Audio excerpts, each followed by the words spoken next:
नवनीत हमारे साथ बने हुए हैं, चलिए उनसे बात करते हैं। नवनीत, शुक्रिया बने रहने के लिए हमारे साथ। तो आपने जो बाकी ट्रिगर्स कहे ना, दैट बाकी जो ट्रिगर्स हैं उस पर हम बाद में बात कर सकते हैं। ये बाकी ट्रिगर्स में देखिए, एक तो जीएसटी तो है अपने आप में बड़ा ट्रिगर, दूसरा maybe corporate earnings to some extent कहा जा सकता है, और तीसरा इनफैक्ट बैंकिंग, क्योंकि ये सबसे बड़ा तबका है इंडियन मार्केट का in terms of weightage on the index, and obviously it represents the overall ecosystem.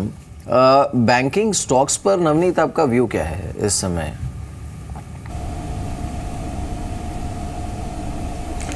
जो रिसेंटली चेंजेस हुए हैं बैंकिंग रेगुलेशन एक्ट में, क्लियरली सरकार का, आरबीआई का, बैंकिंग क्षेत्र में सभी लोग काफ़ी कार्य कर रहे हैं कि किस तरह से जो एनपीए की प्रॉब्लम है उसमें large part of the recording हो गई, उसकी रिकग्निशन हो गया, बट किस तरह से जो रेजोल्यूशन का पेस है उसको बढ़ाया जाए, तो वो एक पॉजिटिव है।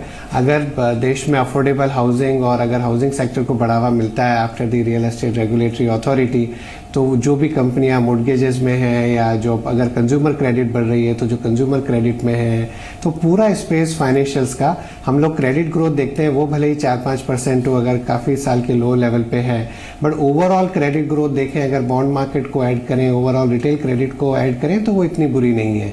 तो आई थिंक अगले कई वर्षों तक अगर देश में अगर जीडीपी ग्रोथ होती है और धीरे धीरे कंज्यूमर क्रेडिट बढ़ती रहती है, at some point in time जो दूसरे सेगमेंट्स है फाइनेंशियल सर्विसेज में, पहले ऐसा होता था सिवाय बैंक्स के अलावा आपके पास ऑप्शंस ही नहीं थे, अभी आपको दूसरे कई सेगमेंट्स है फाइनेंशियल सर्विसेज में जो धीरे धीरे ओपन अप हो रहे हैं निवेश के लिए। जी नवनीत, इनफैक्ट अभी आपने थोड़ी देर पहले कहा कि जो डोमेस्टिक लिक्विडिटी है उससे आप काफ़ी ज़्यादा कन्विंस्ड है जब आपने इंडियन मार्केट्स पर अपना व्यू दिया, और एक फैक्ट ये भी है कि म्यूचुअल फंड इनफ्लोज में जिस तरह का सर्ज देखा गया उसके बाद जो इंडियन मार्केट्स की जो वल्नरेबिलिटी है टूवर्ड सेलिंग बाय एफआईज वो काफ़ी हद तक कम हुई है। इसीलिए इन्वेस्टर्स जो हैं, ट्रेडर्स जो हैं, वो काफ़ी क्लोजली ये वॉच कर रहे हैं कि म्यूचुअल फंड हाउसेस का इंटरेस्ट है कहाँ। मैं सेक्टर एलोकेशन से पहले ये जानना चाहती हूँ कि mid cap versus small cap versus large cap, आपको कौन सा स्पेस बेटर लग रहा है? सो आई थिंक भारत का जो लार्ज कैप है वो शायद वर्ल्ड स्केल पर मिड कैप है। अगर अमेरिका की सबसे बड़ी कंपनी मार्केट कैपिटलाइजेशन में एप्पल को देखें तो वो शायद सेंसेक्स की सारी कंपनियों का मार्केट कैप उतना ही होता है, या जो यूएस की 5 टेक्नोलॉजी कंपनी देखें उनका सारा मार्केट कैप अगर देखें तो पूरा तो भारत का मार्केट कैप आ जाता है उतना। तो अभी भी काफ़ी छोटे हैं। कई ऐसे क्षेत्र हैं जहां पर, कई ऐसे सेक्टर्स हैं जहां पर जो लार्जेस्ट कंपनी है वही अभी मिड कैप है और वो काफ़ी ग्रो हो सकती है। तो ज़्यादा फोकस होना चाहिए इंडिविजुअल स्टॉक पर rather than ये देखने के बजाय कि लार्ज कैप है कि मिड कैप है। हैविंग सेड दैट, पिछले कई महीनों से जिस तरह से पैसा आया है मिड और स्मॉल कैप में, काफ़ी स्टॉक्स ऐसे जिनके वैल्यूएशन काफ़ी बढ़ गए हैं। अगर ग्रोथ भी होती है तो भी वैल्यूएशंस पर हमेशा नजर रखनी चाहिए। लार्ज कैप में रिलेटिव बेसिस पर वैल्यूएशंस इंडेक्स लेवल पर अगर देखें, लार्ज कैप इंडेक्स को अगर मिड कैप इंडेक्स और स्मॉल कैप इंडेक्स से कंपेयर करें तो वैल्यूएशंस वहां पर चीपर है। लेकिन नवनीत, ये बात आपकी सही है, वैल्यूएशन चीपर है, लेकिन अब मिड कैप या फिर स्मॉल कैप, एक तो अब आप obviously because you overlook different schemes, ये जो म्यूचुअल फंड में हमने इतना सारा इन्फ्लो देखा है, डोमेस्टिक इन्वेस्टमेंट इतना आया है, रिटेल इन्वेस्टर्स का इतना आया है, and it has been a very matured approach that they have taken this time. उसका स्प्लिट किस तरह का रहा है? How excited are they on small cap and mid cap schemes compared to जो आपके लार्ज कैप स्कीम्स हैं? And secondly, आपको लगता है अर्निंग्स सपोर्ट कर रही हैं small cap mid cap valuations को?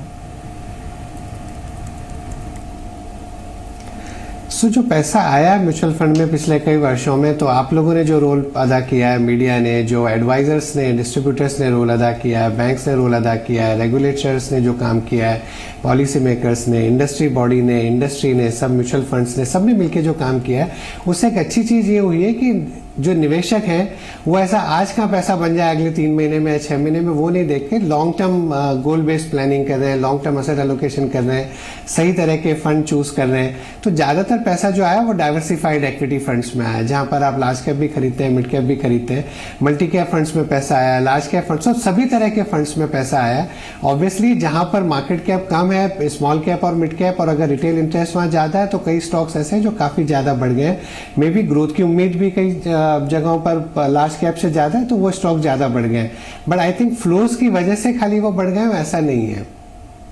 जी नवनीत, एक और चीज़ है, अभी आपने बैंकिंग स्टॉक्स की बात भी की थी, लेकिन कौन से वो और ऐसे स्पेसिफिक सेगमेंट्स हैं जहां पर आप स्पेशली अभी ध्यान दे रहे हैं? क्या कुछ ऐसे छोटे छोटे सेक्टर्स भी हैं जिनको अभी पिक किया जा सकता है? क्योंकि आमतौर पे हम बड़े सेक्टर्स की बात करते हैं, कैपिटल गुड्स हो, बैंक्स हो, ऑटोज हो, लेकिन जो छोटी पॉकेट्स है जैसे फर्टिलाइजर हुआ, एग्री सेक्टर हुआ, छोटे इंफ्रा स्टॉक्स हुए या फिर टेक्सटाइल स्टॉक्स हुए, रिटेल स्टॉक्स हुए, इनमें काफ़ी वाइब्रेंसी दिखी है पिछले कुछ महीनों में। ये इन छोटे सेगमेंट्स में से कहीं ध्यान है क्या आपका अभी? तो आपने सारे नाम ले लिए। सो आई थिंक इंडिया में अगर आप ग्रोथ फैक्टर्स देखें, अगर उत्तर प्रदेश 20 करोड़ लोग रहते हैं, विश्व की 5वीं सबसे बड़ी कंट्री है वो, अगर आप पॉपुलेशन के हिसाब से देखें, ब्राज़ील की पॉपुलेशन 5वीं कंट्री है वो। अगर जो ग्रोथ रेट वहाँ पर हो सकती है अगले कई वर्षों में, जिस तरह अब गवर्नेंस इंप्रूव हो रही है वहाँ पर, जो धीरे धीरे अगर बिजली वालों को 18 घंटे से 24 घंटे मिलने लग जाएगी तो काफ़ी सेगमेंट्स को बहुत फ़ायदा होगा। वहाँ की पर कैपिटा GDP तो आधी है देश से, वहाँ की पर कैपिटा इलेक्ट्रिसिटी कंजम्पशन आधा है, कई चीज़ों का कंजम्पशन आधा है देश के एवरेज से, और बहुत बड़ा सेगमेंट है वो। तो इस तरह की कई अपॉर्चुनिटीज़ है इंडिया में। आज ग्लोबल इकोनॉमी और ग्लोबल ट्रेड में इंप्रूवमेंट हो रहा है, तो काफ़ी जो एक्सपोर्ट रिलेटेड सेक्टर्स थे, एक दो का नाम लिया आपने, जैसे chemicals, speciality chemicals, agro chemicals वगैरह, उन सबको, लाइट इंडस्ट्रियल्स, उन सबको फ़ायदा हो सकता है। तो कई सारे क्षेत्र हैं ऐसे जहाँ पर अगले कई वर्षों में काफ़ी ग्रोथ हो सकती है, बिकॉज बेस काफ़ी लो है वहाँ पर। मैं आपको नवनीत थोड़ा और आसान सवाल पूछ लेता हूँ। आपके लिए अवॉइड सेक्टर्स कौन से हैं इस समय जिस पर आप फिलहाल कुछ करना ही नहीं चाहेंगे? क्या ये टेलीकॉम है, क्या ये मेटल्स है? I mean whatever is your list.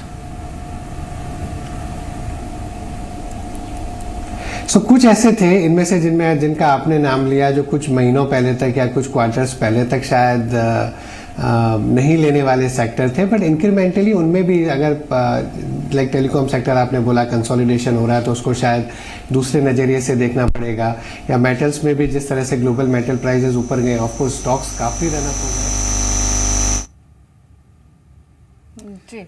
Navneet, मैं आपके पास आता हूँ लौट कर। शायद थोड़ा आई थिंक लिंक में इश्यू है, आपकी आवाज़ नहीं आ रही थी ठीक से। I think now it's restored. Navneet, can you hear me? देखनी पड़ेगी कि जहाँ पर वैल्यूएशंस कैसे हैं वो आपको देखना पड़ेगा इंडिविजुअली। जी नवनीत, IT और फार्मा का जिक्र नहीं किया आपने अपनी अवॉइड लिस्ट में, क्या इसे बॉटम प्ले के तौर पर भी देख सकते हैं क्या?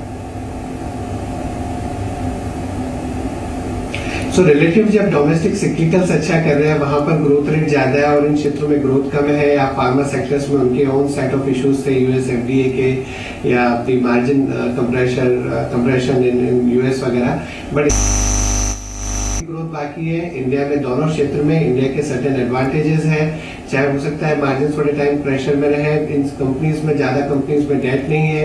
Eight some point in time relative valuations market के कंपैरिजन में अगर चीप हो जाते हैं, आई एम श्योर अगर मार्केट थोड़ा और बढ़ता है यहाँ से, दूसरे स्टॉक जो सिक्लिकल स्टॉक्स थोड़े ज्यादा बढ़ते हैं, तो जो वैल्यू इन्वेस्टर्स है वो इन पर नजर डालना चालू करेंगे।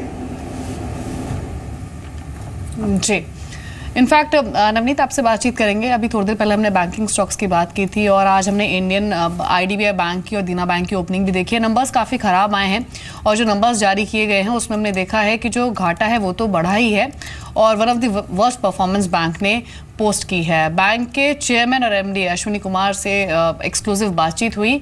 उन्होंने कहा है कि बैंक ने इस बार वीडियोकॉन, मॉरिट इस्पात और JP सीमेंट जैसे बड़े खातों को NPA कैटेगरी में डाला है, जिसका असर स्लिपेजेस पर दिख रहा है।